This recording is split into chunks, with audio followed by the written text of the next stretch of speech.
immediately marketed as turn your rifle into a machine gun.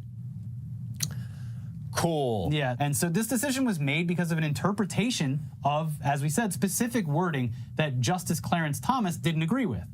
From the reporting in Slate, the law bans any part designed and intended solely and exclusively for converting a weapon into a machine gun. And a machine gun is defined as any firearm that fires automatically by, quote, a single function of the trigger. After extensive deliberation, ATF found that bump stock-equipped rifles do exactly that. So yeah, that's how the ATF reached the decision in the wake of the Las Vegas shooting, but it's the phrase single function of the trigger that Justice Thomas used in order to overturn the ban. Thomas adopted a highly technical interpretation of the statute that does not align with its text. A single function of the trigger, he wrote, does not mean a single pull of the trigger, but rather a complete cycle of the spring-loaded hammer inside the gun. Because the hammer rapidly resets to its original position between shots, Thomas concluded, bump firing involves more than a single function of the trigger. And because the shooter must actively maintain a particular stance to put pressure on certain parts of the weapon, the justice wrote, the resulting fire is not truly automatic. But yeah, that's the problem. The entire point of a bump stock is to turn a semi-automatic rifle into a fully automatic one. That's what it exists to do. A very deadly and now highly inaccurate machine gun that almost anyone on the street can now legally acquire. It's bizarre. We haven't had extensive gun regulation in years, despite the uptick in mass shootings, including those done in schools. Then a Republican president bans a mechanism that almost everyone can agree is bad. And then the Supreme Court turns around and says, actually, no, it's fine. Yeah. Trust me. I asked the founders. I read this amicus brief filed by, what is this? They said it was We Love Guns. Cool, We Love Guns policy group.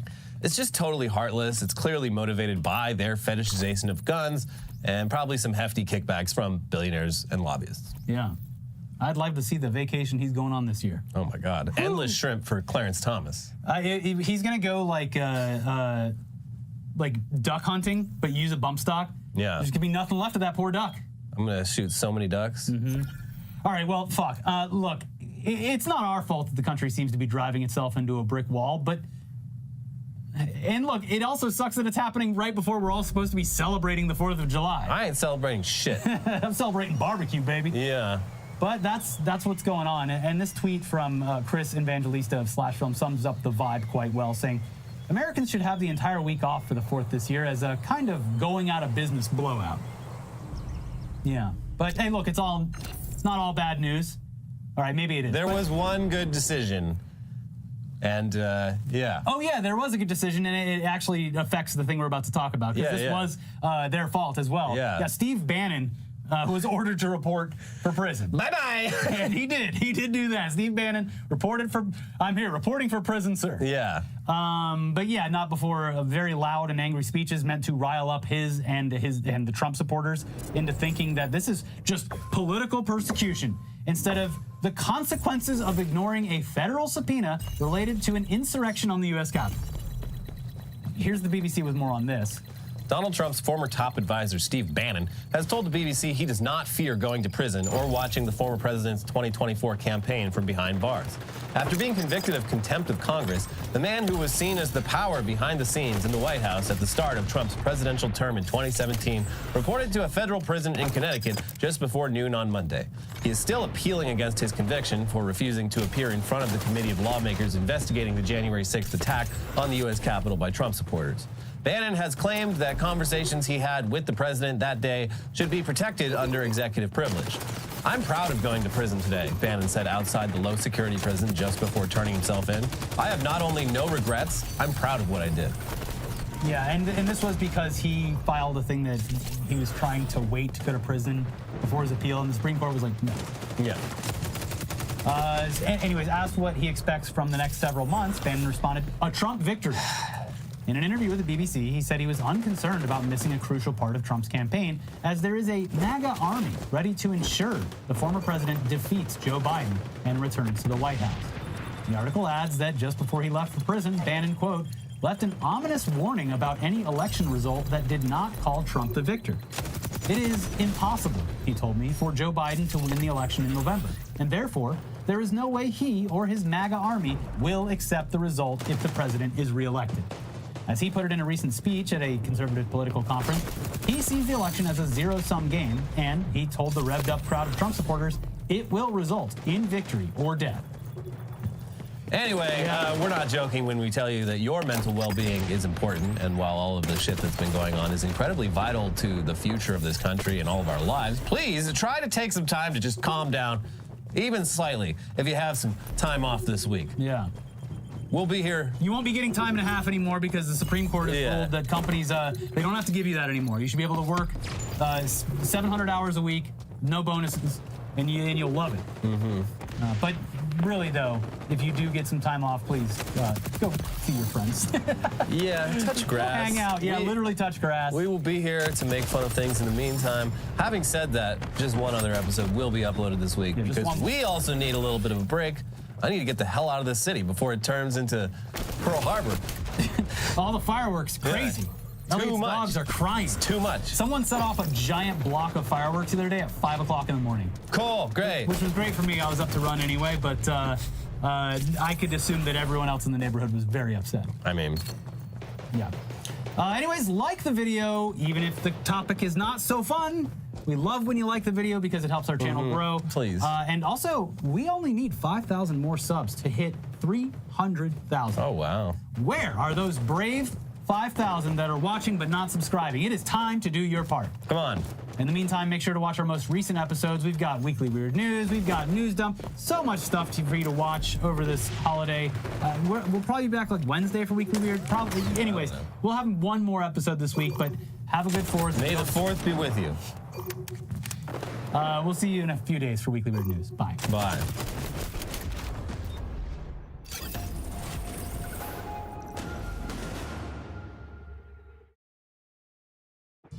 Stop trying to rebrand Nazis. They're Nazis. There's nothing that Richard Spencer can contribute to this conversation that's not coming through the lens of, again, white supremacist, an avowed white supremacist at that. It's not like he's a secret one where it's like, we don't really know what he believes. It's like, no, it's quite apparent what he believes. Very, very obvious about that.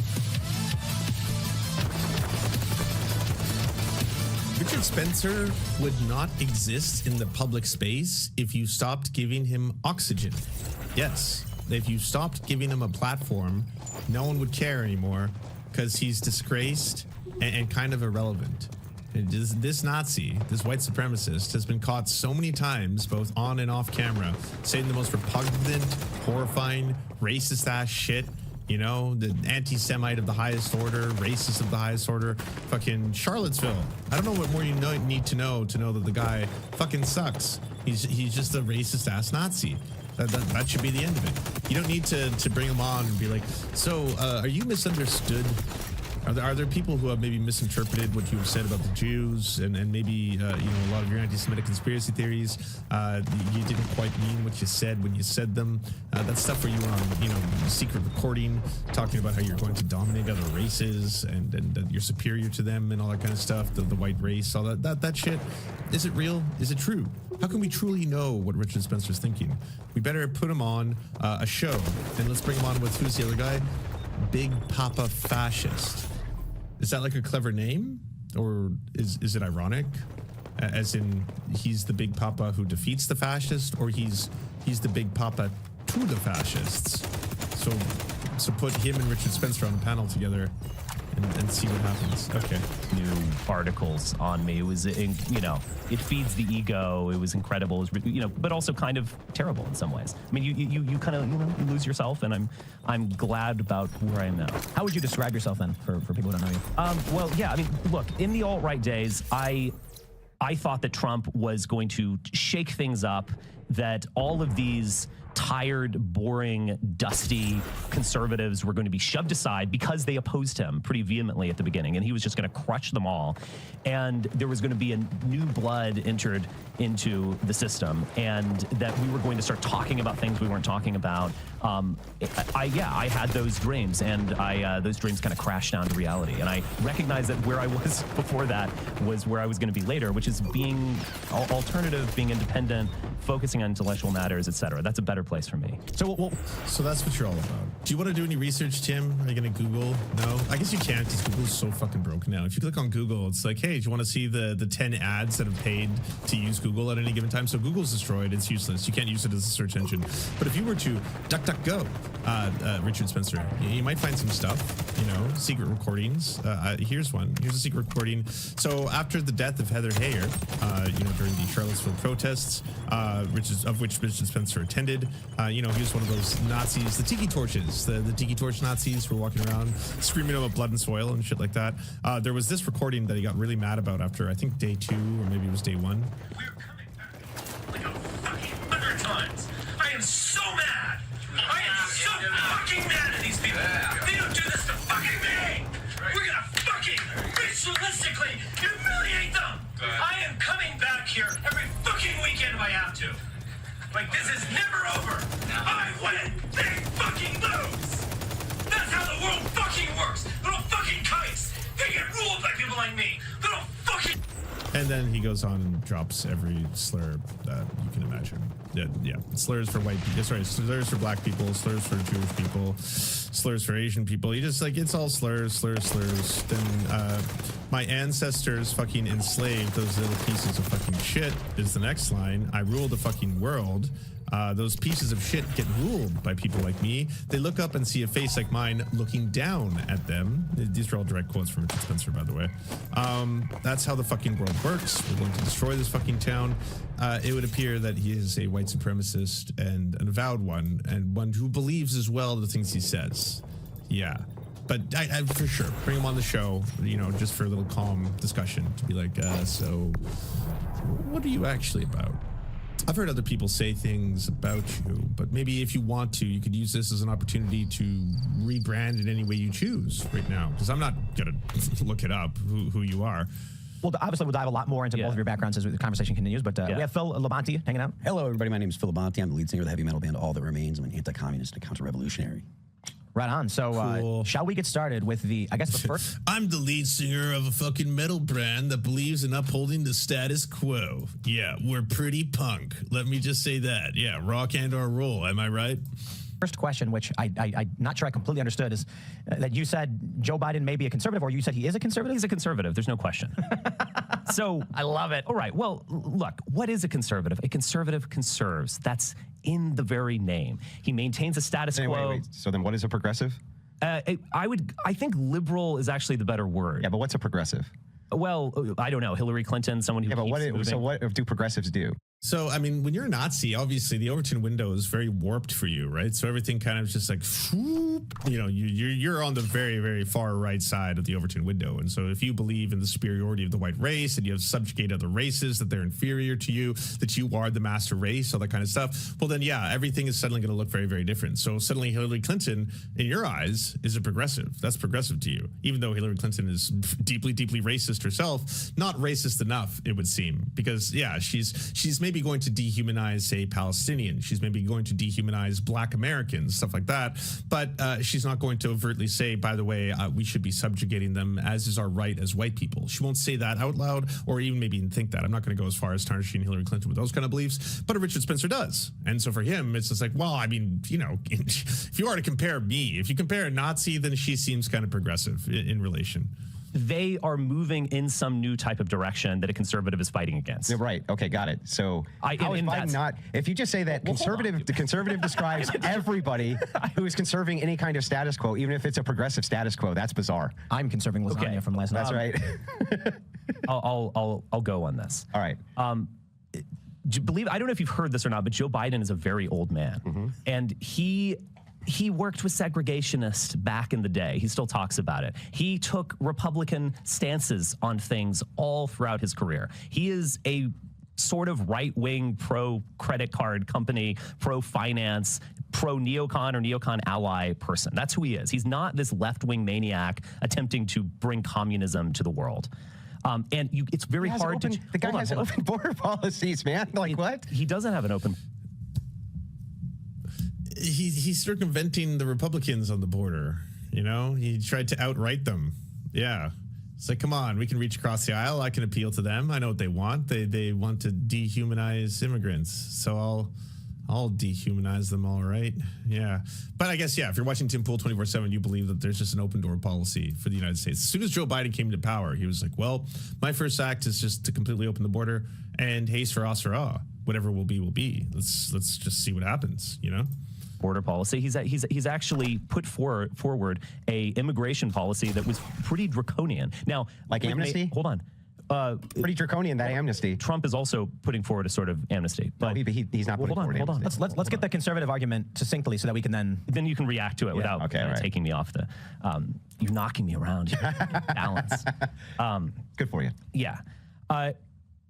So he is a old man who is promising a sort of return to normalcy.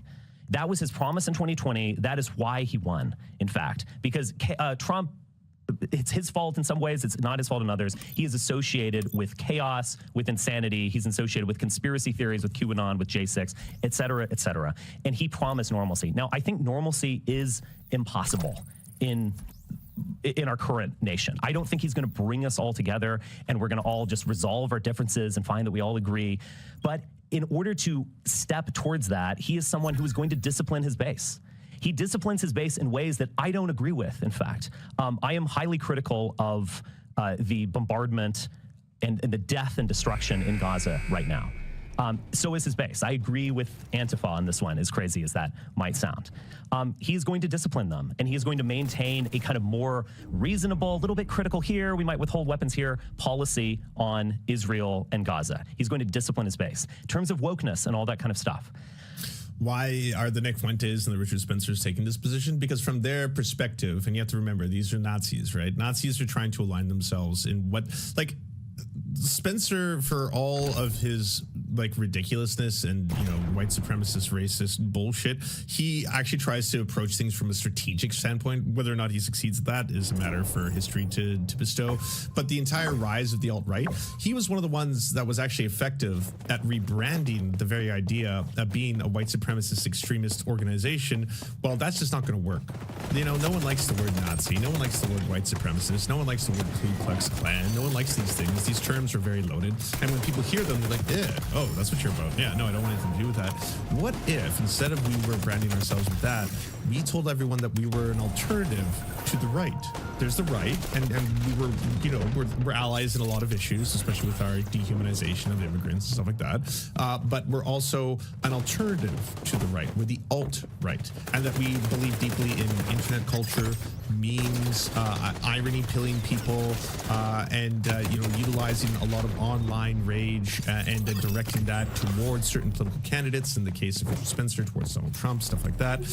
And then when we have discussions surrounding issues, the anti-Semitic idea that you can conflate everything that Israel does with all Jewish people, they have also bought into that. They being Richard Spencer and all these extremists, Nick Fuentes as well.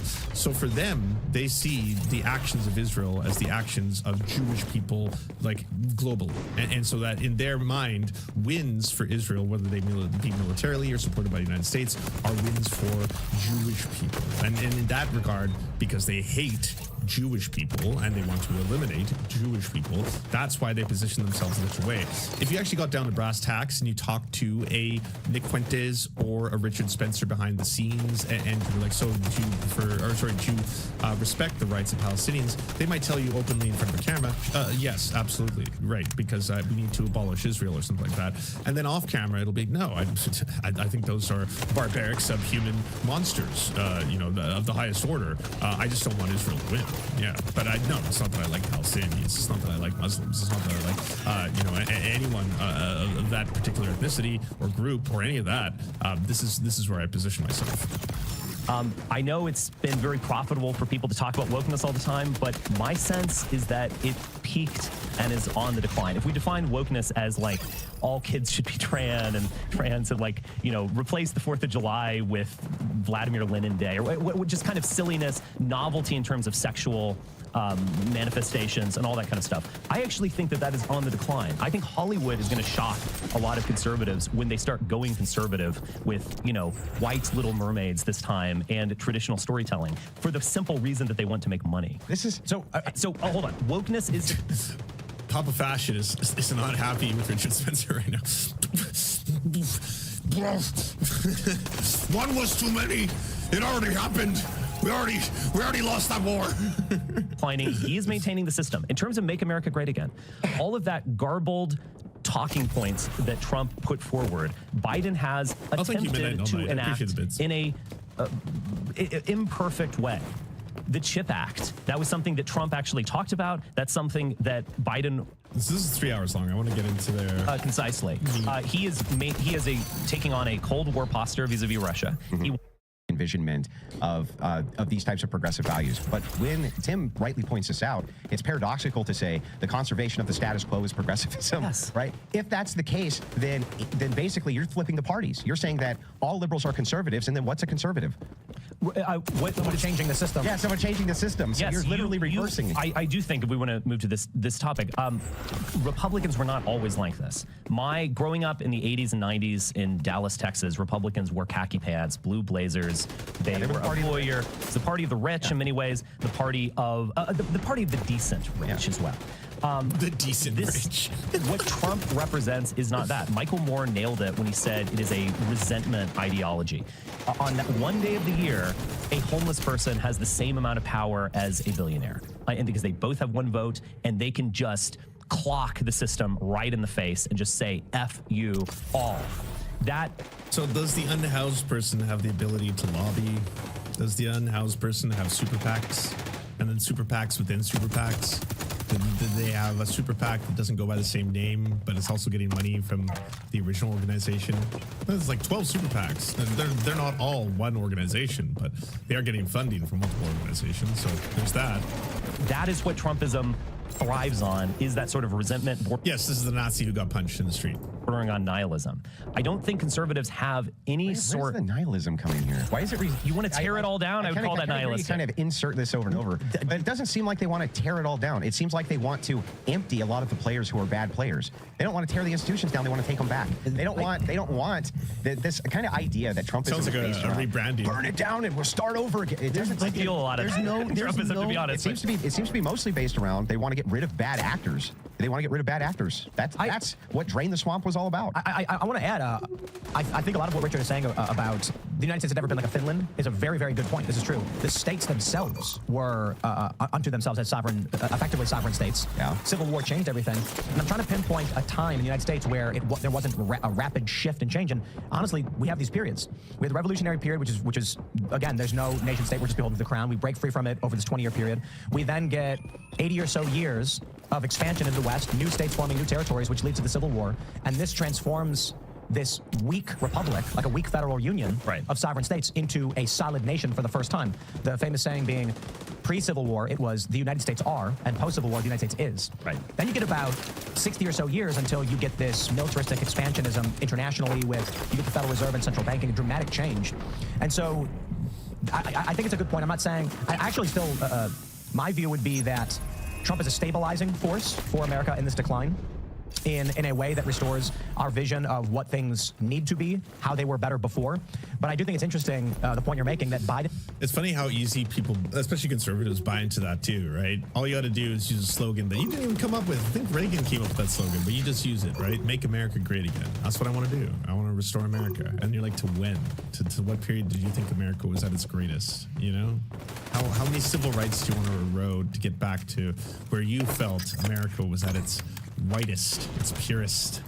Is an agent of the United States is a strung together hodgepodge that must be strung together at all costs. Not that I agree with his definitions. Yeah. Sure.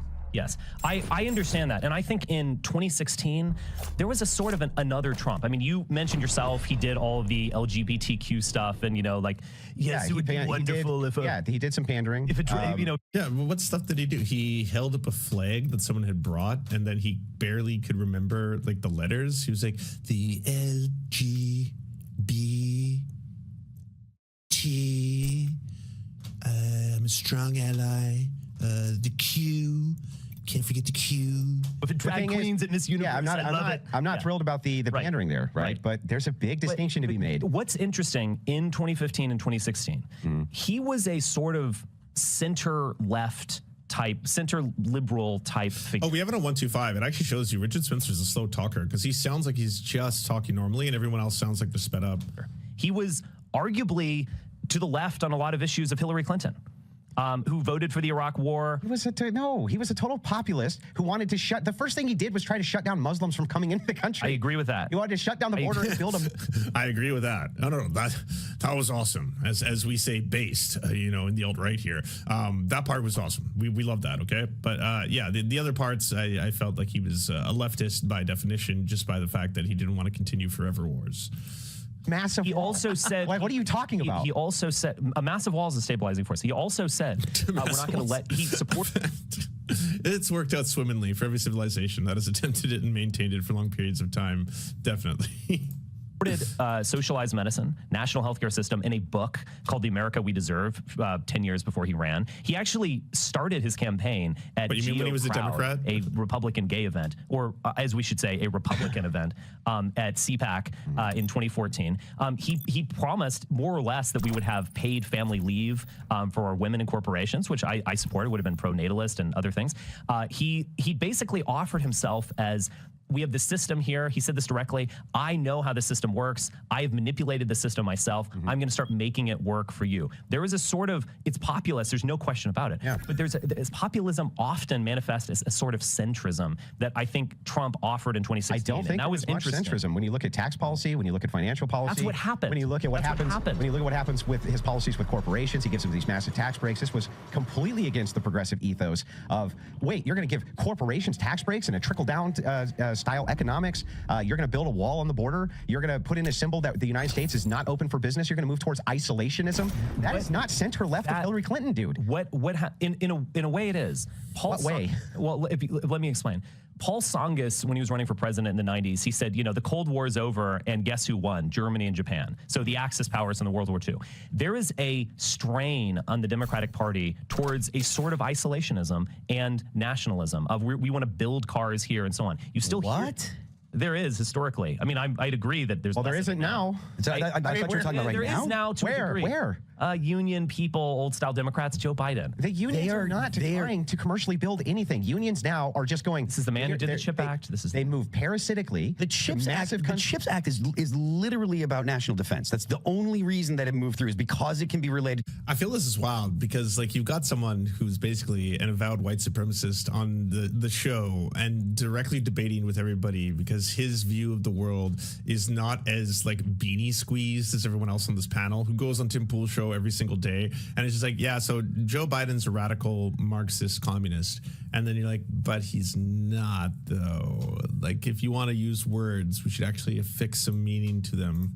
Yeah, the American middle class was built on national defense. The American middle class that you guys love arose during the Cold War, and the degree to which it benefited from that type of system can't be underestimated. That's true. It happened at the same time, but it's because of the post-World War II soldiers coming back. They had the GI Bill. They had tons of money stashed away. They were getting married. They were getting married very, very, very young, quickly. They were starting families. College was socialized. They hadn't seen a woman in 3.5 years and were fighting Nazis, so they got home. They married their chicks. They had a ton of kids, and they went right to work. It was a whole different. It wasn't because of the Cold War, but on top of that, kind of moving back to this idea that these center left, that Trump was center left, due to the fact that inside of the Democrat Party, trade unions want to somehow bring work back to the United. That's not how they operate. They parasitically go company to company, and they get a union, and then they just begin to rake over the coals any of the profiteering of that company. That might be true. All I'm pointing to is a sort of strain within the Democratic Party that you actually didn't see in a more globalist economic party. I don't see this union. I don't see this big strain. I don't want to get caught up on that. What happened to Trump, and this actually happened in late 2016, like December 2016, is that he brought in Mnuchin. Steve Bannon said this himself. He was like, MAGA is going to marry with the conservative movement.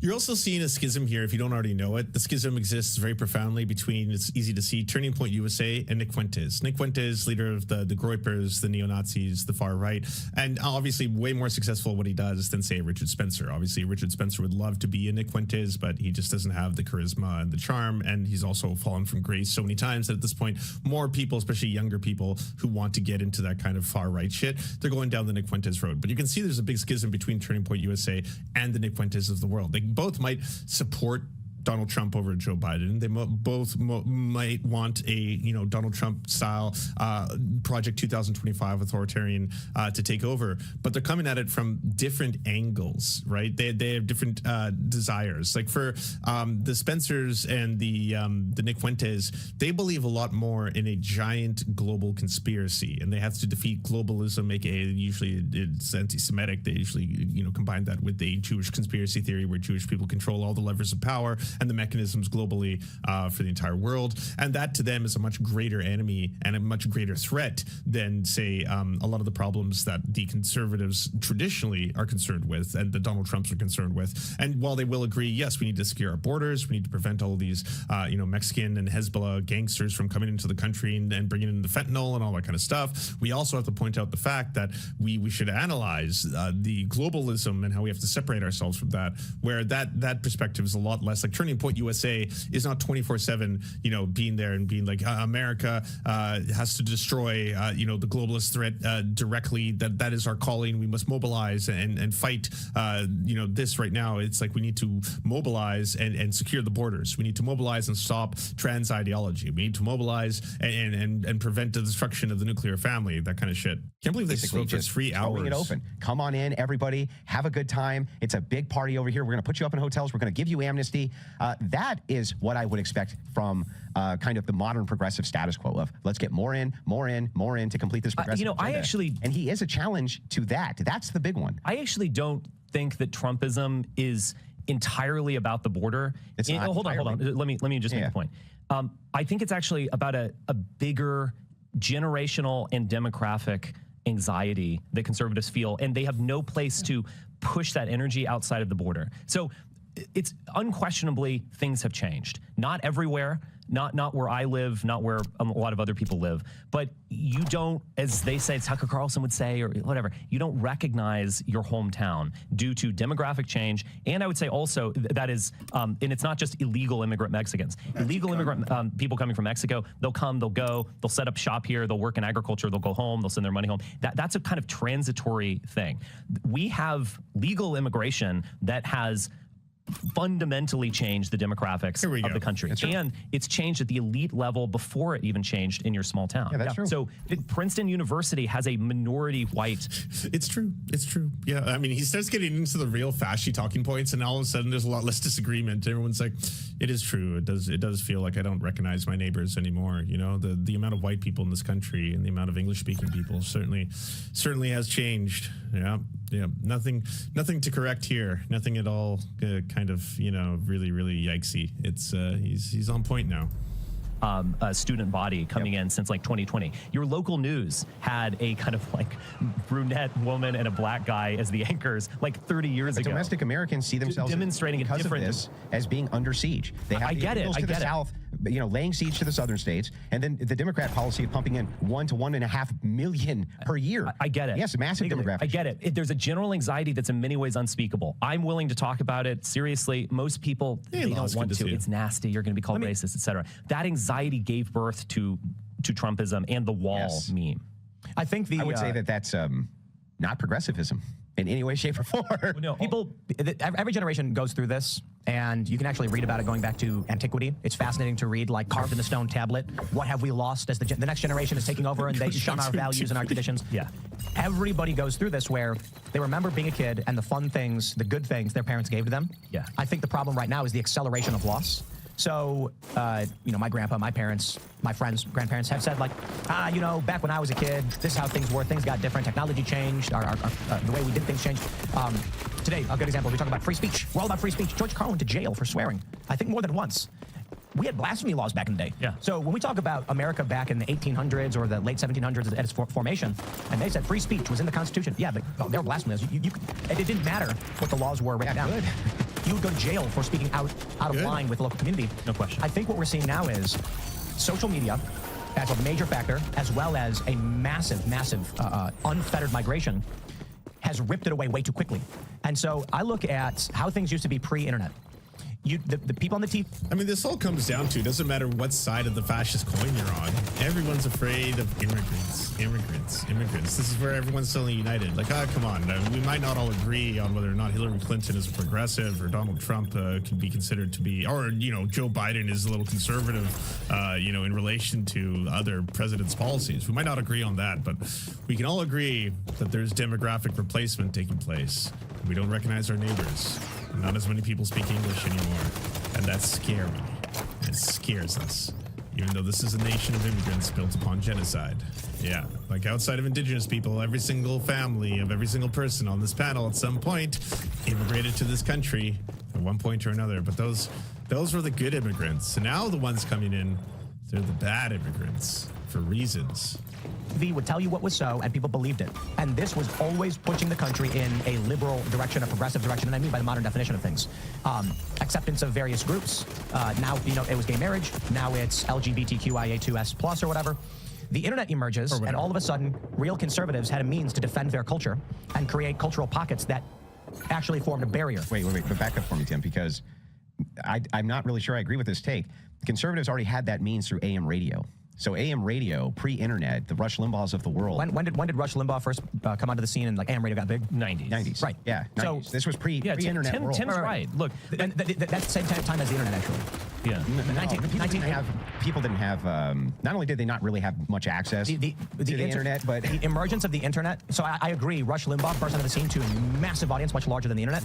It is still around the same time that we saw conservatives begin to defend their culture from a media machine that was intent on destroying it. Yeah, but I think that the AM radio and these guys like Michael Savage and Rush Limbaugh and tons of these guys. I mean, Savage was talking about what culture, borders, language. They have such a weird, skewed version of history because, there was certainly an observable demonstration of Americans who became distrustful of their own government, but that happened well before these periods. I mean, this happened after the Richard Nixon administration, for example, and the very obviously public scandal that Richard Nixon was involved in, and a lot of people suddenly questioning, well, what does this have to say about whether or not we are being told the truth through both our politicians and our media? And then you can look towards other administrations that have done the same thing, where there's oftentimes what seems like a collaboration or collusion between the mainstream media and pushing, the imperial objectives of the United States, say, during the Bush administration, where it's all of a sudden it seems as if we can really point towards the fact that all these media outlets are spreading the same propaganda that the government itself is spreading, right? And yes, that would have been the end of the 90s and into the aughts around that time. But it's not as if this suddenly happened with Rush Limbaugh. Rush Limbaugh is more of an example of someone who, yes, was very successful tapping into, hey, what if I'm able to say all the most horrifyingly racist, xenophobic, anti-immigrant, anti-women statements I can make?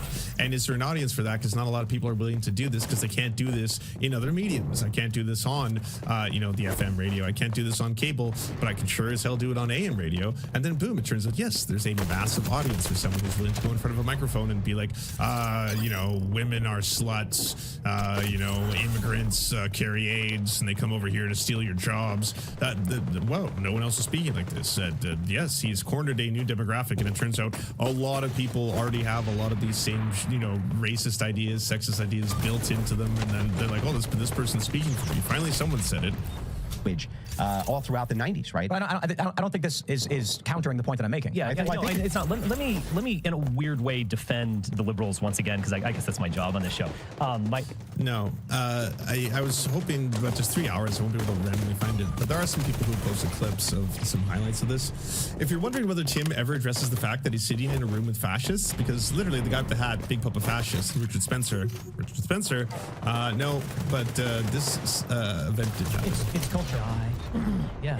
It's if you had 100,000 individuals that were born into this culture of Spartan-esque warrior and scientific values, you'd probably become a spacefaring nation very quickly, as opposed to a billion people who just want to eat Cheez-Its and, Exactly. There are a billion Africans. Are they getting more productive? I mean, it's about quality and not quantity. I'm not saying that. I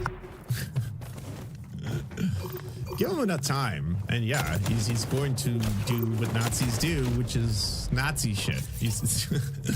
Like if you just sit there and you're like, oh, Richard Spencer, can you talk to us about how Joe Biden is in fact a conservative? Well, yeah, from my own perspective, if we look at some of the policies of Joe Biden, you might say that they are more attuned to, say, traditional conservatism than they are blah, blah, blah, go on for a long time. But then eventually it's going to be like, oh, yeah, and so should we talk about countries in Africa? Well, I mean, there's tons of people in those countries, but those countries aren't doing that well. I mean, let's not look into the historical reasons as to why that entire continent has been, repeatedly colonized and, harvested for its minerals or and all that kind of stuff. But hey, at the end of the day, you can look at quality versus quantity, and that's certainly something we should look at when we're talking about immigration. And let's just say the amount of melanin that the immigrants will or not have. I will say I'm not though, saying that there's no cultural. I think that is, we're going to get into the race thing, but I think that's an overgeneralization. But that's really weird because Nairobi, for instance, actually has a tremendous technological research hub. Uh-oh. Oh, I wanted to see more. What's Richard Spencer's response to that? Is Richard Spencer going to be like, well, yes, because white people built it there, I'm sure. Well, yeah, it's basically, yeah, exactly what you'd expect there from a Richard Spencer. It's quality over quantity. Stop trying to rebrand Nazis. They're Nazis. There's nothing that Richard Spencer can contribute to this conversation that's not coming through the lens of, again, white supremacist, an avowed white supremacist at that. It's not like he's a secret one where it's like, we don't really know what he believes. It's like, no, it's quite apparent what he believes. Very, very obvious about that. Thank you so much for watching, everybody. We first want to give a shout out to everyone who makes this show possible. This program is produced thanks to the generous support of our Patreon supporters: Anna Loves Riley, Arian McCarthy, Cheryl Alvarez, Comrade Junkie, Doug Caddy, Everything Important, Hagbar Celine, Jimmy Sombrero, Multi Mondi, Omni, Peanut Butter Blondie, Political Poppy, Preston Kroll, White 185, Richard Bomey, Riley and Anna, Roller Dragon, Ruby, Cernicus, Stellar Gwyn, Sebastian Demmel, Travis McClinton, and Words Greenwood, as well as every other person you see on. That's right. Supreme Court has ruled on Trump's claims of immunity in the election case, which is pretty crazy. Things are getting pretty crazy out here. I'll be talking about the bad parts of this and maybe the good part, okay? The good hypotheticals. Let's get started. Paula Reed, I know you've been listening to this decision. What have we heard? We have. Well, of course, this is not a thumbs up, thumbs down. This is a complicated decision. We just got it here. It's an opinion from Chief Justice John Roberts, finding that former presidents are entitled to absolute immunity for official acts, but not for unofficial acts. So what does that translate to? Well, this is something we saw that was sort of signaled in... Let me tell you, okay, anything you can massage into the official act category, you can get away with. Like, for example, if, let's say, the current sitting president orders SEAL Team 6, as is in his purview as commander-in-chief, to assassinate his political rivals, that is technically under the purview of the presidency. If, for example, the president, sitting president, decides to do a military coup, that's now legal. Let's go, boys. Let's have some fun with it. Why the not? You feel me? Let's go. Let's go, Brandon. What is happening? Dark Brandon time. Send Abbott to Gitmo. That's what I'm talking about, dude. Get freaky with it. Get freaky with it. Throw all the governors that you don't like in Guantanamo Bay, okay? It. Literally go into the Department of Education and wipe out all the records. Who's going to stop you? You're the president. It's an official presidential purview. Do it. Do the thing.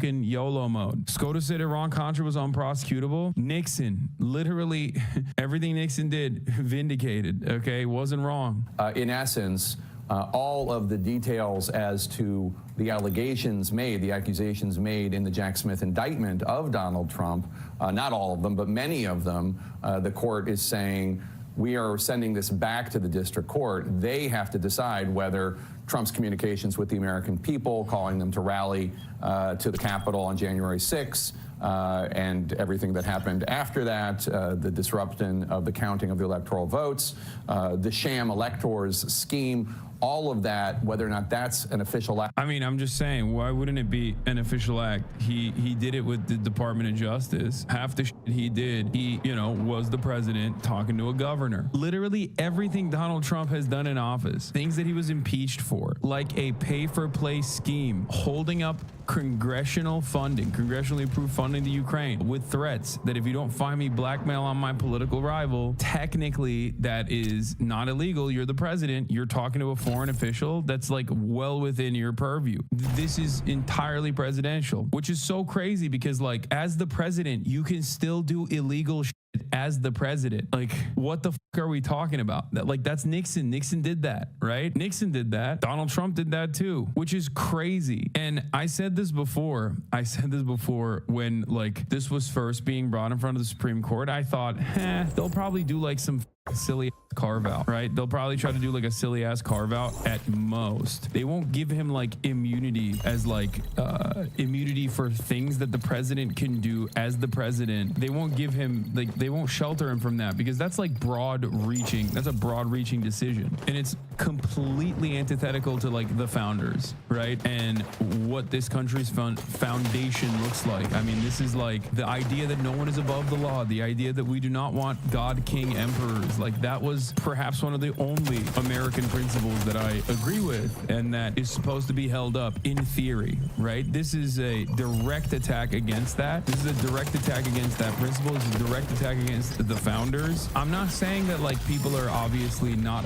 I'm not saying that people held on to that value. Like I'm sure, yes, of course, in the United States of America, many people are above the law, but never officially, right? Like never to this degree. So it is really damning. This is a really damning decision, especially a president being like, yeah, no, actually, we've decided that presidents can do whatever the they want. We've decided presidents are above the law. Like that's pretty goddamn un-American, you know? What's most significant about that is the U.S. Supreme Court could have said, we're remanding this to the district courts, the lower court, and whatever they say goes, and we will uphold that. They didn't say that. Exactly. To the contrary, this case will not go before the election. It will not be tried before the election. Here's why. Supreme Court has just said there is such thing as criminal immunity. The test, as we anticipated, is essentially official acts versus unofficial acts. We're sending it back to the district court, and this is an important detail, the court says several times, whatever the district court finds can be appealed before trial. Jack Smith had made an argument of, well, maybe the district judge, the trial judge can work it out and send it to the jury, and then the jury can separate official from unofficial acts. Several times in this opinion, the Supreme Court, the majority, says explicitly, whatever the judge decides about what's official or unofficial, what's immune or not immune, that can be appealed back up. 0% chance that happens before November. So why? I like that we have the distinction now, which is like official crimes versus unofficial crimes. If he steals a candy bar, like that's prosecutable, right? But as president, if he sends the SEAL Team 6 to go and, I don't know, steal all the candy bars from the factory directly, then it's like, well, technically he's authorized to do that. So it's like within the official scope of the presidency, or at least something that you can defend on that idea. That's wild. I saw a reporter tweet earlier basically saying that after this, if Trump wins, he's going to start every sentence as an official act. He will say it 100 times a day to do anything he wants. Yeah, I mean, it's pretty fucked up. Does this mean that a president could never be prosecuted for war crimes? I mean, no president was ever going to be prosecuted for war crimes anyway, but this is definitely official, yes. At least not by the American courts. Surely calling the Georgia governor to ask for votes is unofficial?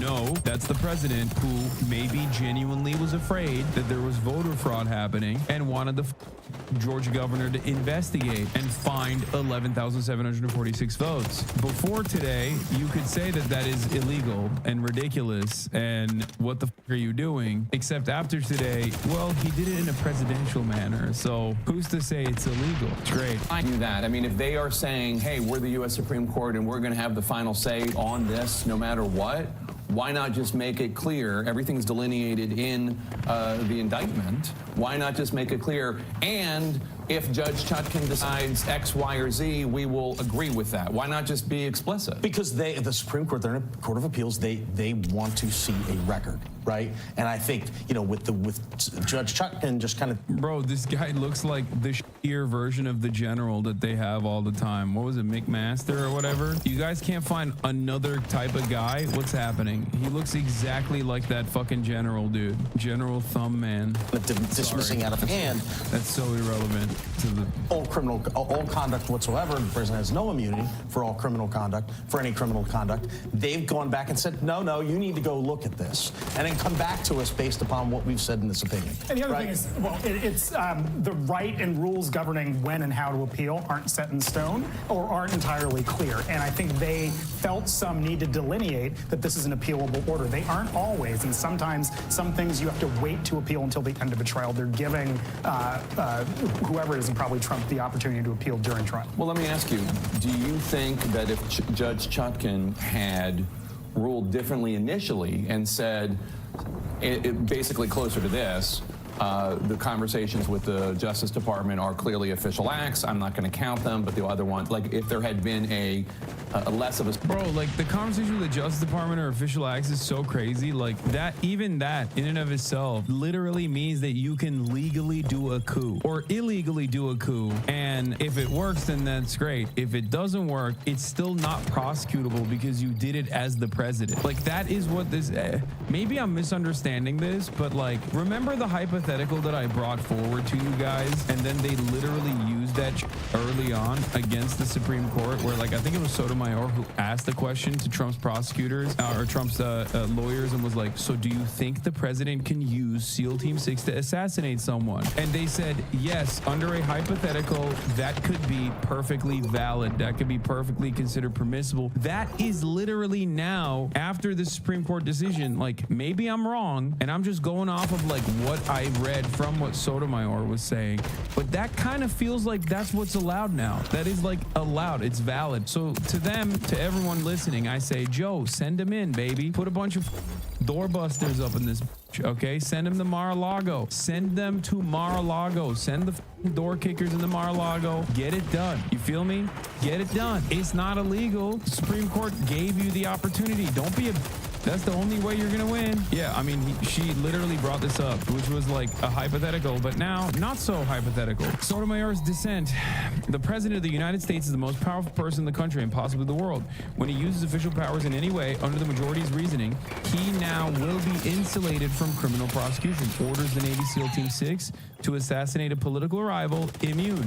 Organize a military coup to hold on to power, immune. Take a bribe in exchange for a pardon, immune, immune, immune, immune. Which, by the way, it's ironic because with the exception of like ordering SEAL Team 6 to assassinate a political rival, Trump basically did the other two things. That is the reason why they're having this deliberation. That's the reason why the majority, supermajority Republican Supreme Court made this decision known. The entire reason why this happened was because Trump was doing that. He tried to do the shittiest coup of all time, no military riz whatsoever, constantly kept calling the generals gay and well good losers, so they didn't do a coup with him, but he still tried nonetheless, turned into an insurrection, yada, yada, yada. That's one thing.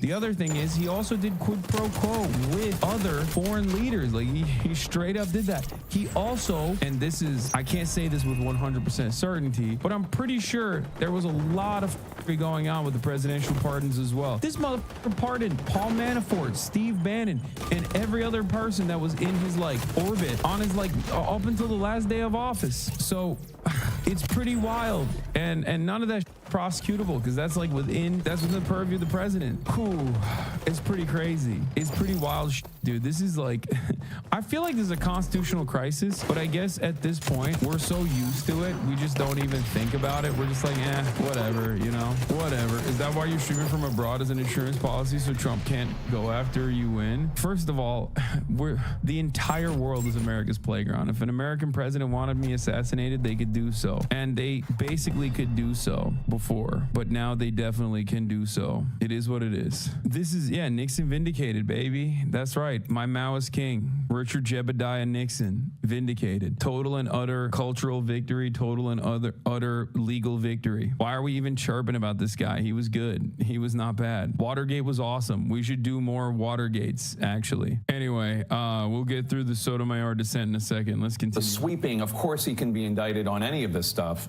ruling by Judge Chutkan.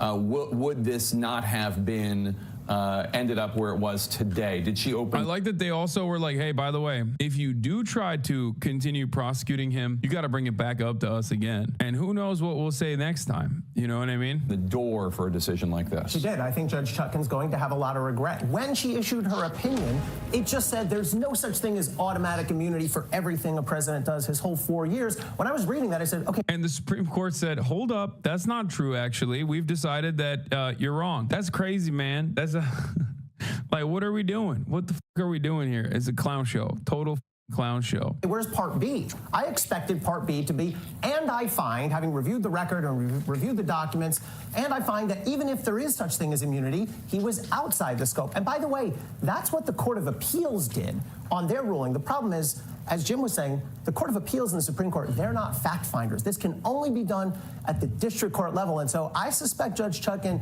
is feeling some regret. It wasn't like it was some leap of logic that she should do that. This happens. There are hearings. For example, in the Georgia case, Mark Meadows is trying to get his case. Yeah, actually, it's the district court judge's fault.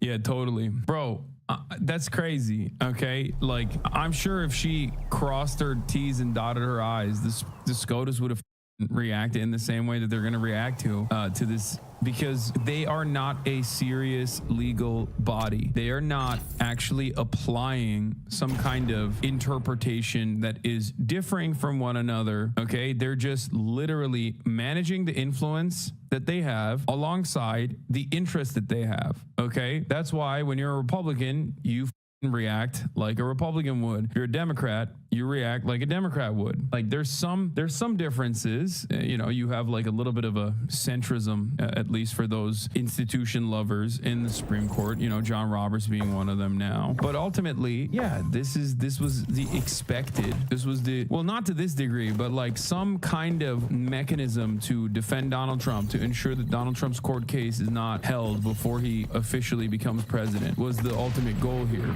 If the president decides that his rival is a corrupt person and he orders the military or orders someone to assassinate him, is that within his official acts for which he can get immunity?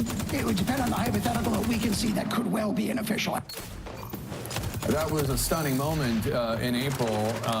Did the court just say, yeah, you can assassinate a political rival? No, I don't think they did. That's a ridiculous answer by Donald Trump's team, a dangerous and reckless answer. One really important thing. Why? No, that is what the Supreme Court said, though. What do you mean? Oh, that's a ridiculous and dangerous answer? No, that is literally what the Supreme Court decided. Like, that is what it is. You can consider that to be reckless or dangerous, but that is ultimately the case. I feel like, how I've talked a lot about Americans in the Western world coping with like how much better they are than like Eastern traditions and stuff. Like we orientalize bribery. We're like, oh, Pakistan, India, there's so much bribery there. And then we codify it, right? We codify bribery. We make it legal within the boundaries of federal regulation, federal regulation, right? What do? We call it lobbying. Corporate lobbying is legal. It's somehow different than bribery. And I feel like this is a very Russia moment. We talk about like, oh, Vladimir Putin assassinates his political rivals. Like it's really fucked up. And it's like, here we have the American Supreme Court literally saying like, no, it's fine. Like it's illegal, but it's within, it's an official, as long as it's an official act, it's not prosecutable. So how is that any different then? How is that any different? Like we're over here chirping about Russia all day, every day, but we're like, yeah, no, it's actually illegal now. So it's different. We're doing it through legal channels.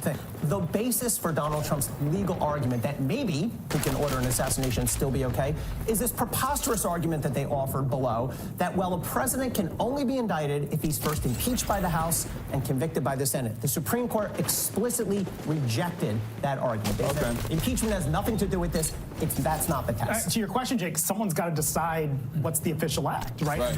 The challenge here, and this was what Sotomayor was getting at in her point, somebody has to make the call as to whether even the seal, the preposterous... Like, it's just so stupid. You just added another hurdle to clear. Oh, is this an official act actually, or is this not an official act actually? Who gives a what do you mean? That's insane. It's just illegal. What you are adding an unnecessary hurdle, an additional bar to clear in order to prosecute a former president. Okay, that's ridiculous. And they did this with Chevron deference too. They did this with the other decision. Now you can't have a regulatory agency act under the boundaries of like any of the former acts that gave the EPA and all these other federal regulatory agencies the power to react, which they rarely ever do so anyway. But when they did, now they can't do that. Now they're open to litigation. Like now a court has to come in and decide whether or not they're allowed to do certain things. And that in and of itself is also adding another additional layer to the regulatory body's mechanisms. It's just completely, utterly unnecessary. And the ultimate goal is to basically allow presidents to do whatever the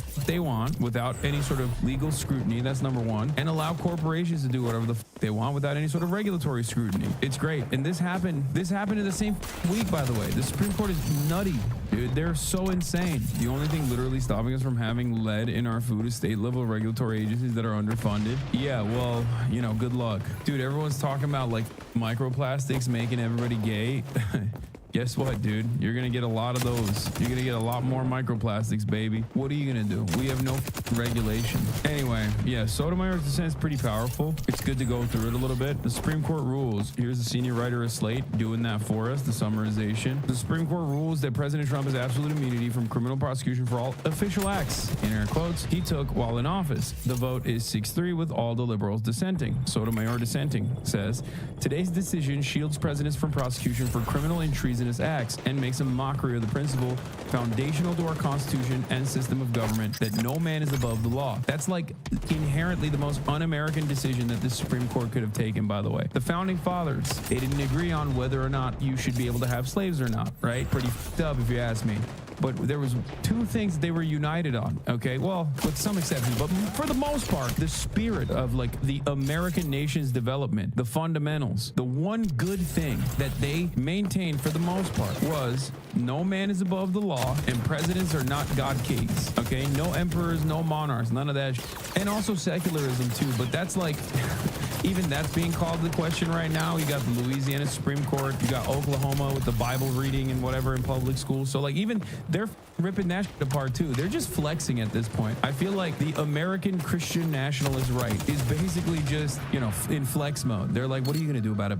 We'll do whatever the fuck we want. But ultimately, the entire spirit of this nation was built on the idea that presidents can't be emperors and that no man is above the law, right? Why is there even a system of checks and balances if that's not the case? But yeah, now they have very openly declared, no, some men are above the law, actually. Presidents who are kind of like God kings in that sense. Project 2025 incoming, they told you, guys, you need to understand something. Biden is currently president. This is why I keep telling you, like Project 2025 is nothing because it's everything. It's not like this is a new thing. This is like what I've been warning everyone about for years and years and years. Republicans very early on realized, oh, if we do court packing, if we just put ideological judges and justices and we slam them into the court structure, we can just completely capture the judiciary, and then we can just no longer have to utilize the legislative body.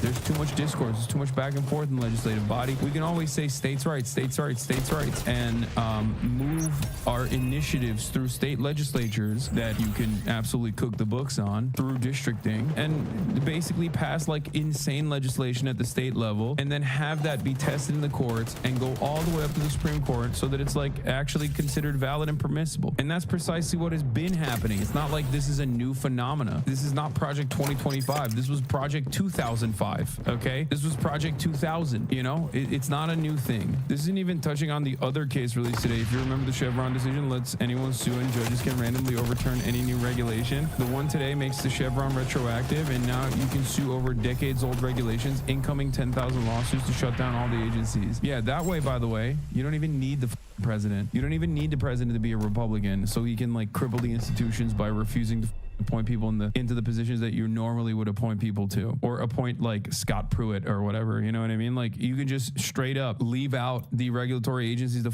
die in the hands of like an endless amount of litigation from corporations. It's great. It's wonderful. It's awesome. Thank you so much to the Supreme Court. I mean, this is the most up Supreme Court. Holy shit. I mean, obviously, you know, we had some Supreme Courts in the past with the whole slavery stuff, but like this is pretty bad, man. This is pretty far reaching. It's pretty bad overall. It's up there. One of the worst Supreme Courts. Shout out to RBG. Oh yeah. Shouts out to RBG. My goat, my queen. Thank God. Thank God she didn't retire. Justice Sotomayor, with whom Justice Kagan and Justice Jackson joined dissenting. Today's decision grants the former president criminal immunity, reshapes the institution of the presidency. It makes a mockery of the principle foundational to our Constitution and system of government that no man is above the law, relying on little more than its own misguided wisdom about the need for bold and unhesitating action by the president. Annie, 23 at 3:13, the court gives former President Trump all the immunity he asked for and more because our Constitution does not shield a former president from answering for criminal and treasonous acts. I dissent. Never in the history of our republic has a president had reason to believe that he would be immune from criminal prosecution if he used the trappings of his office to violate the criminal law. Moving forward, however, all former presidents will be cloaked in such immunity. If the occupant of that office misuses official power for personal gain, the criminal law that the rest of us must abide will not provide a backstop. With fear for our democracy, I dissent. Today's decision, Mark Joseph Stern follows,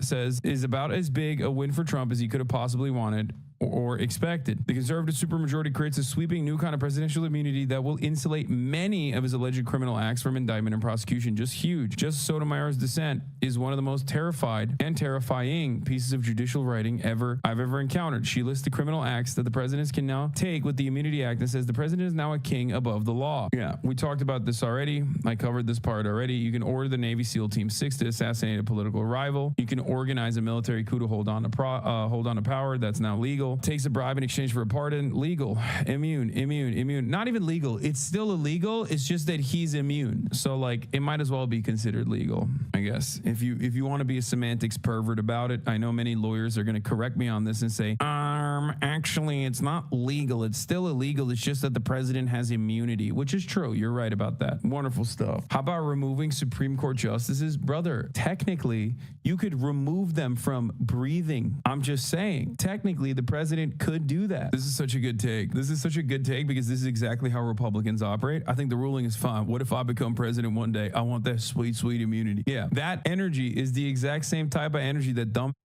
Americans have with respect to tax cuts and deregulation. It's like, bro, you work at a gas station, okay? You make $22,000 a year. These tax cuts are not for you. This deregulation is not for you. It actually harms you, but you don't even understand it. But it's like, well, what if one day I'm rich and a business owner and then all those poors just like me right now, they better watch out. Even if these nightmare scenarios never play out, and I pray they never do, the damage has been done. The relationship between the president and the people he serves has shifted irrevocably. In every use of the official power, the president is now a king above the law. Both Sotomayor and Jackson below are extremely skeptical of the majority's arbitrary and irrational distinction between the official and unofficial acts will allow accountability for Trump or any other future president. Yeah, as long as it's official, you're clear, baby. Brandon should do an official act is what I mean. Okay, Brandon, I know your brain is not too good. I know I've asked you to retire, but let me tell you, okay, I take everything back. Brandon, it's just you and me right now. I'm in this room. It's just you and me. Listen to my words. Okay, Brandon? Joseph Robinette Biden, you are the president. Do some official acts, perhaps against the Supreme Court, perhaps against your other political rivals. Perhaps you should do an official act like abolish student loan debt. You can do that. It is an official act. Do it illegally. You can do it illegally now. You have immunity. Brandon, make sure your legacy sticks. You want to be the new FDR, dude? Make it stick. Use the army. Use the CIA. Take out the stroke gun that you used on Bernie Sanders and start using it on everybody else. I don't know. Take out the car crash gun that you used on John Fetterman. Bust it out. Whip it out. Give him Havana syndrome. You can do it. Fuck it. YOLO mode. You can do whatever the fuck you want. No, not even in a video game, brother. Not even in a video game. In real life, I mean. Okay? Why am I meaning that? Because the Supreme Court told you can do it. The Supreme Court told you can do it. You're the president right now, Brandon. You are not the vice president. I know your brain's no good, and you probably forgot that you're president, but let me tell you, okay? You currently are the president. If you're worried about the presidential immunity ruling, good news is that it almost certainly won't apply to them presidents. Oh yeah, no, for sure. Yeah, let's be real. That's for, Republican presidents only. That is a certainty. Okay, do you think he remembers saying this? Yeah, good thing it's not politicized, dude. He was so right to not do that. What did I tell you? Here's another Hasanabi classic. At the time, people would be like, Hassan, but if we expand the Supreme Court, then they'll expand it again when a Republican's in power. And I was like, yeah, dude, make it 900 Supreme Court justices. I don't give a what are you, stupid? It's just for this current leadership, for this current tenure, for these 4 years, expand it so you can actually use it, because you currently can't use it. It's being weaponized against you. So literally use it. It's already politicized. Stupid. You're so stupid. And I said this back then. People were like, oh, what about the institutions? And then what happened? Make the Supreme Court so big it just becomes another Congress, completely dysfunctional? Yeah, kill it. Burn it with fire if you can't actually use it as it is currently, and you can't. I just hate this dog and pony show where Republicans get to do whatever the they want to do, always and forever. And when we ask the Democrat to have like that same energy, it's like, God forbid. Oh my God. Like, I've literally never heard an honest Republican voter turn around and be like, what do you mean? This seems like a really fucked up thing to just like ship undocumented migrants to New York and Chicago without giving them proper go ahead. That seems like human trafficking. I've never heard a Republican voter turn around and be like, yeah, think of the institutions or think of the law. Like, they don't give a shit. They're like, oh, fuck yeah, it's awesome. Violate the law. They did January 6th. They don't give a no Republican cares. But God forbid a Democrat is like even a little bit outside of the ball game. You know, just like plays it a little serious. Maybe 10% like a Republican does. You're like, whoa, law and order. These institutions are solid. These are golden institutions. We gotta defend them. We gotta defend them tooth and nail. It's like, what good does that do to you? Institutionalists, and this is another classic house I'm gonna take. Institutionalists end up destroying institutions because they concede to the Republicans who always and forever are working against the institutions. Okay, so if you're an institutionalist, honest to God, and you're like, what about all these rules that we have? And if you want to preserve those rules, if you want to preserve the sanctity of said institutions, you have to play back. You have to play ball. Sometimes you have to do that in the short term look a little crazy. We do know it's been reported that Morning Joe is Joe Biden's favorite show. And while Joe himself, not Joe Biden, Joe Scarborough on Friday of last week said, Biden's got to go. I don't know if was he on today. It didn't seem like maybe he takes Mondays off, or I don't know. But Mika Brzezinski. This whole segment. Yes, here's Mika Brzezinski. Thursday's abysmal debate performance, President Biden finds himself at rock bottom again. It was bad. And again, a chorus of Biden doubters. My family and I, as you know, have known this man for decades, and his family as well. And yes, I know them personally. And I still believe in Joe Biden. I've learned that counting him out is always a mistake, and doing that now could be catastrophic for our country. Do there need to be changes? Yes. Managing him. Management to his schedule, changes maybe even to those around him. I'll also say America needs an explanation from Joe Biden and reassurance that the other night was a one-time event and not part of a larger problem. By the way, Biden likes to tell people, don't compare me to the almighty, compare me to the alternative. So let's take a quick moment to look at the current alternative. We know the alternative. Well, hold on, I do want to hear her say that, but this is pretty astonishing. Like, how do you guarantee that this is not going to happen again? I mean, that's sort of the point. Like, I don't think the debate happened. That's because they didn't give us a guarantee it wouldn't. Nobody promised that he would get up there, and when the abortion question was asked, that he was going to sort of wander into saying that immigrants, talking about immigrant rape stories. Or nobody said that when it came time to discussing the questions about the tax bill that he said beat back Medicare.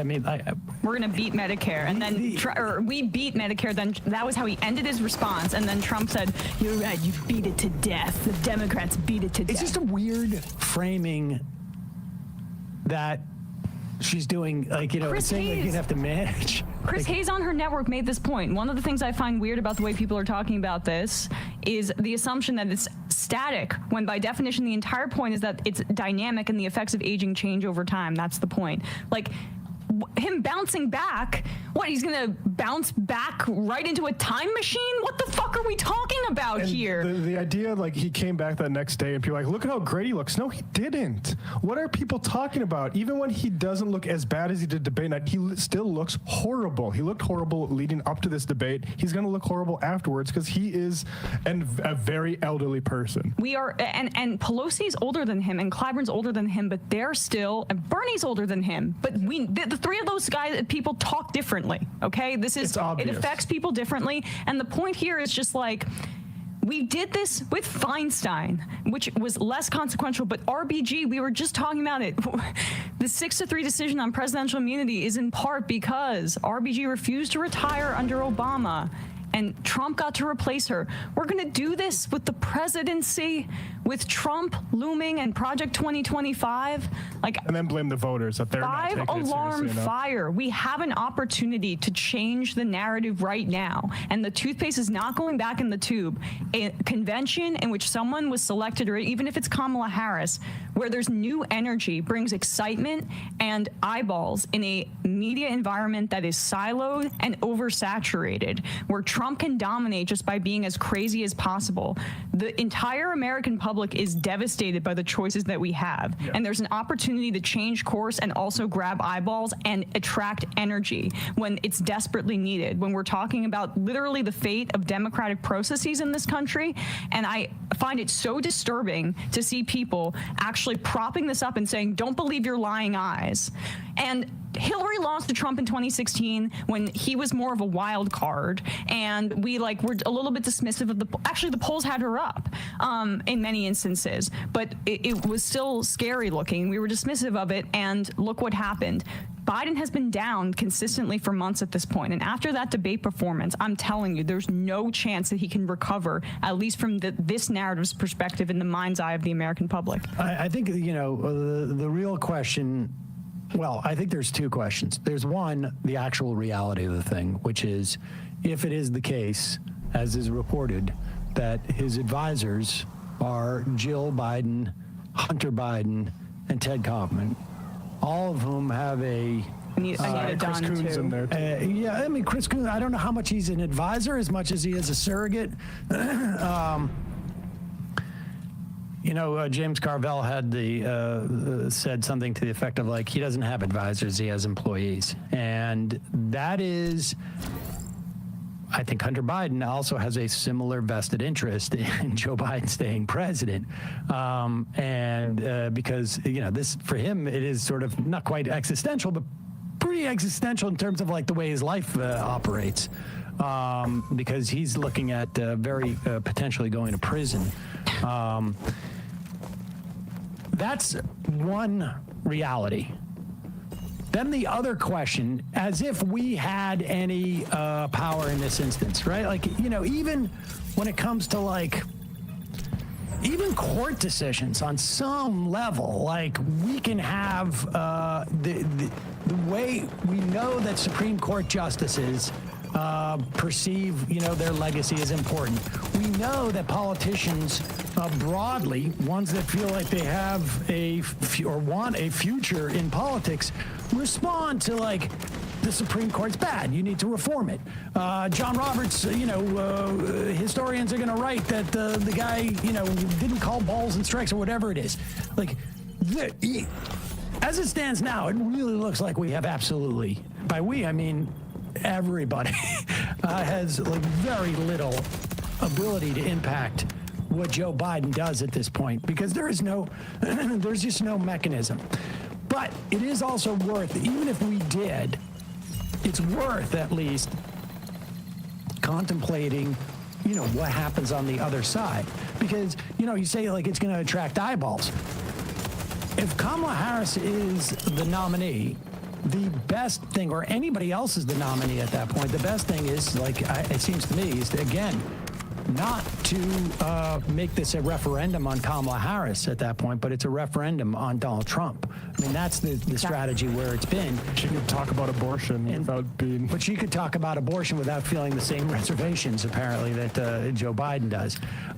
Or Gaza. Listen, it's very difficult to know what happens on the other side of this. So I think it's easy to take it as a granted that things are going to work out for the better.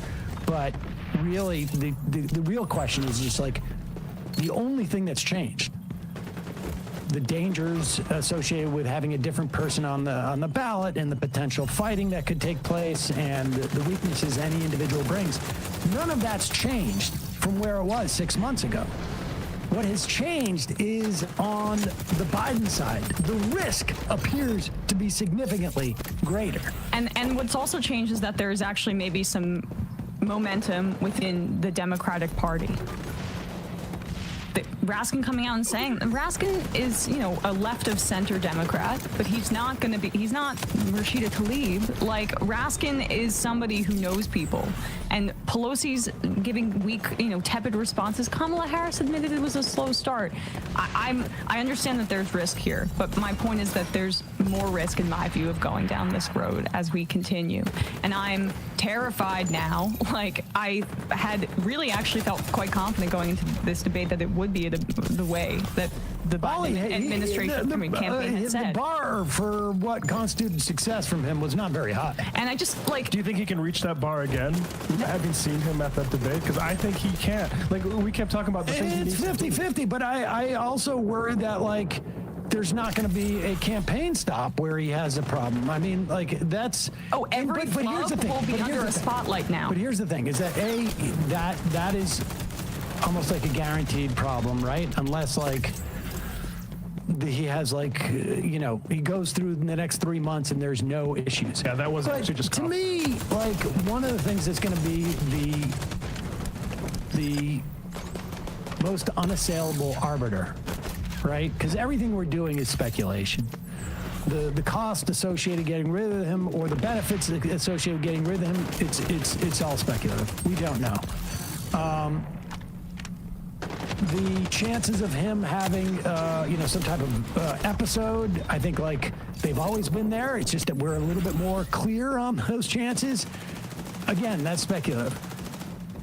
When we see polling that is not flash polling in the wake of the debate, it's not including, samples from the week before the debate, and is not a second order thing in my estimation as to should he be the candidate, because that's not okay.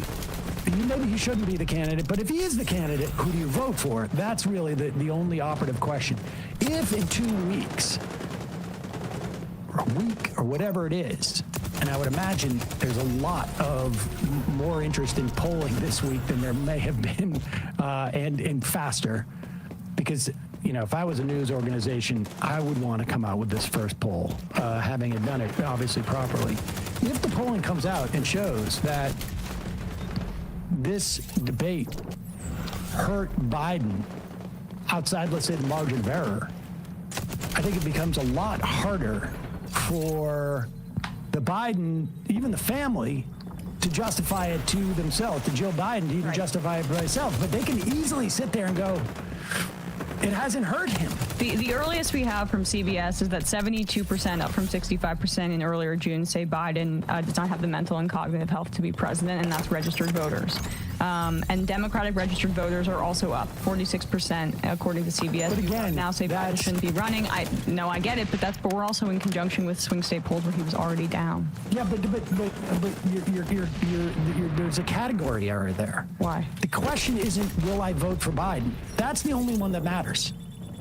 It isn't, do I think he's a sack of clay?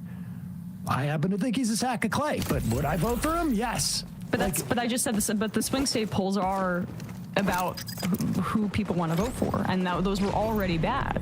Well, but the scenario of him going up from this is crazy. Well, look, I would be shocked if he went up on this. I would be less shocked if it made no difference. I would be the least shocked if it hurt him. I mean, I look at that and it makes me worried. But I don't, this is the thing we said that night of the debate too, and on Friday. We really don't know how how normies react to this type of thing. I don't know how many undecideds read Thomas Friedman. I don't know. I'm not being cute about this. I really don't. And the real question is we're talking about a very small cohort of people across 7 states that are the most important ultimately for the Electoral College.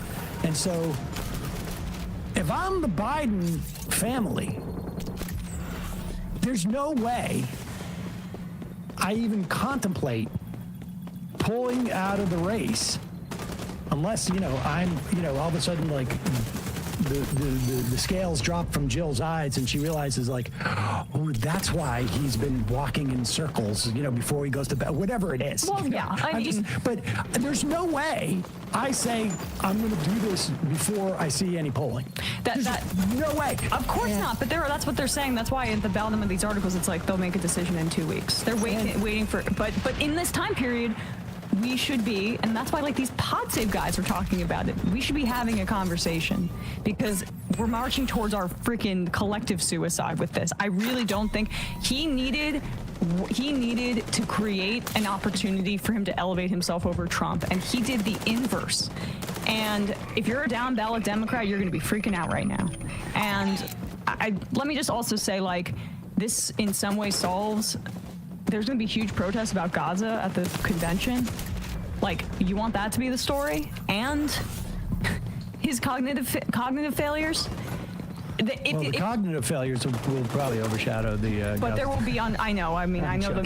But either way, I mean, like that will be the twin conversations, anti-genocide protests, and then Biden's issues, and it also limits his ability to campaign. So, like, I saw his schedule. People, blue. I don't want to call them blue MAGA derisively, but people who are supporting Biden were posting his campaign schedule, and that's true. He's going to some rallies and he's saying the same speech over and over.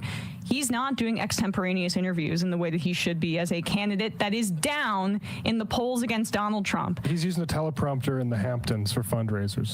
I mean, I don't care about that. Exactly. No, I mean, right. That's like how gone he is. But that's what I'm supposed to be measuring as some sort of rigorous campaign schedule here, and it's cope. It's crazy. So, like, Biden's failing the Hillary Clinton 2008 3 a.m. phone call tests. Like, who do you want to call in 3 in the morning if there's some issue? Right now, from a substantive perspective, you can't say that that's Biden. But putting that aside, even if you don't care, even if you just are like me and would prefer a Democratic administration over a Republican one by many times over, like, there is an opportunity to actually reset the narrative here, and in a way that I didn't think that we would have going into this. And so here's a counter to what you're saying. Meaningless poll. You guys are doomers. The president in the West Wing had medical issues that were covered up and came to light during the campaign, and he won re-election. I mean, we need Aaron Sorkin to write the script. The West Wing, the show. Never watched the West Wing. No, I didn't either, but I assume that that's true. I'm assuming that happens. Yes. It's funny, like, I saw people talk about this, saying it's the West Wing type mentality to get him to move. I don't think Democrats understand how much they have blown the trust in the American people on this stuff. I think people were shocked to see Biden. Yes. And, like, look, we'll see about the polling. I think, like, this stuff might not. Well, I don't think there was anybody who wasn't shocked, frankly. I mean, the elder abuse stuff, like, it was appalling. And now we're to see the full court press of, like, Ruth Ben-Ghiat saying, like, oh, it was propaganda 101 the way they staged this debate. No, this was an incompetent guy. Like, I fully think they might have shown him the sight lines, and he just forgot because he's not competent to, like, remember where the cameras are anymore. Well, he was looking at somebody. I mean, at the moderators.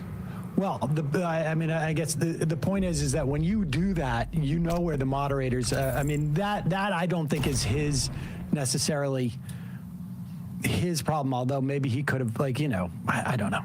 I mean, it's hard to know, but I just am saying, I know it's a risk.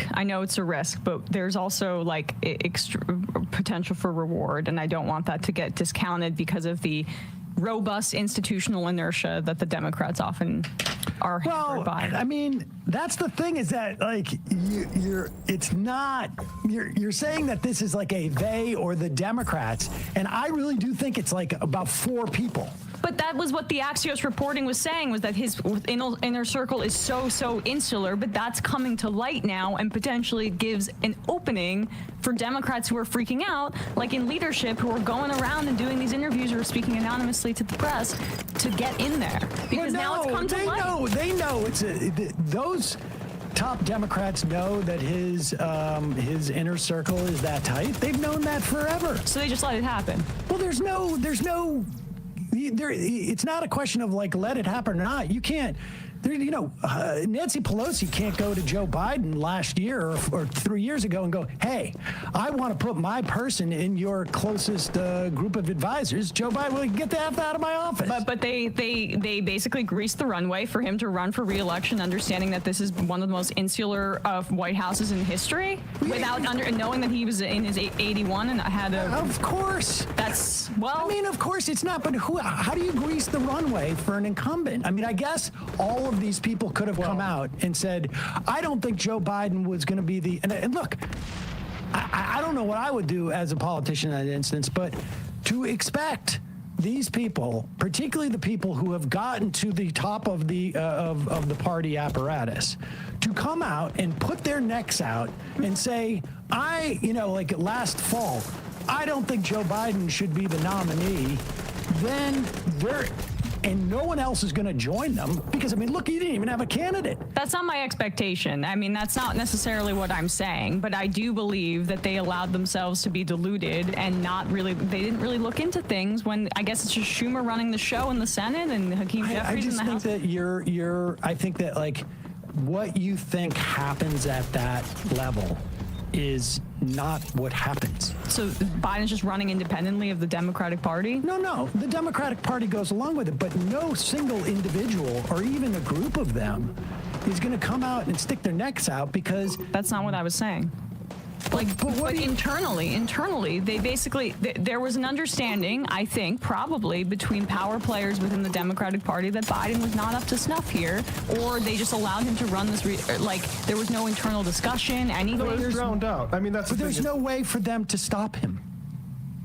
I'm just saying that there's no way to stop an incumbent president from running again if he believes that he's going to do it. There's a norm that's been sort of established, though, and discipline been enforced with regards to, say, what Bernie Sanders tried to do with Obama in 2012, which is support a primary. And that is a norm that has been snuffed out by Democratic Party, like saying, we don't do that in this party. Oh, I don't think that was a function of that as much as you had a bunch of potential candidates who could have run against Biden, and they all made the exact same calculation, which is, if I run against him right now, I'm going to ruin my future in the Democratic Party because I'm going to also alienate a bunch of voters. And so I'm not going to. It's worth it for me to wait 4 years and try and run against Kamala Harris. They were all triangulating they were all planning for 2028. This is the way politicians operate. I agree. Fair enough I don't think the discipline is just the voters, though. Like, I think there are people within the party who would. Oh, sure, but you're talking about the 465 members or whatever it is of the